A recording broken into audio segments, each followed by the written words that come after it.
এই বছর হাই স্কুল পরীক্ষা 1046টা সেন্টারত 4,38,565 জনে পরীক্ষা দিব আর হায়ার সেকেন্ডারি 821টা সেন্টারত 3,30,744 জন ক্যান্ডিডেটে পরীক্ষা দিব। এই পরীক্ষার কারণে যাবতীয় প্রস্তুতি আমার আরম্ভ হয়েছে, মানে আরম্ভ নহয়, আমার ফলপ্র অলপ শেষৰ ফালেই গৈ আছে।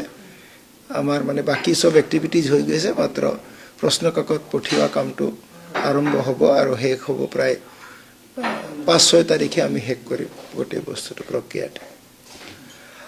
এই বছৰৰ এটাই নতুনত্ব আছে in case of high school এক্সামৰ ক্ষেত্ৰত, যে আগতে আমি কুৱেশ্যন পেপাৰবিলাক এটা কুৱেশ্যনতে প্ৰত্যেকটা লেংগুৱেজ লিখি দিছিলোঁ, 5টা লেংগুৱেজত আমি কুৱেশ্যন পেপাৰ কাটো।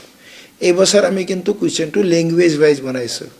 অসমীয়া পোৰ্চন বেলেগকৈ, ইংলিছ বেলেগকৈ, বঙালী বেলেগকৈ, হিন্দী বেলেগকৈ, এনেধৰণে লেংগুৱেজবিলাক বেলেগ বেলেগকৈ বনোৱা আছে, বড়ো বেলেগকৈ।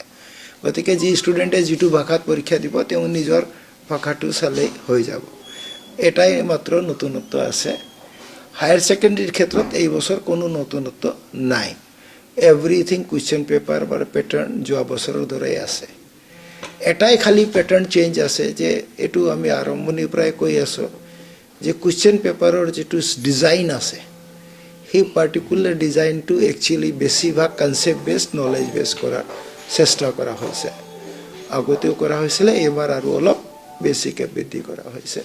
আৰু সেইটো কাৰণে প্ৰস্তুতি হিচাপে আমাৰ যিমান ইউনিট টেষ্টবিলাক হৈ গ'ল, হাফ ইয়াৰলি হৈ গ'ল, তাতেও তেনেকুৱা কুৱেশ্যন পেপাৰে আহিছিলে।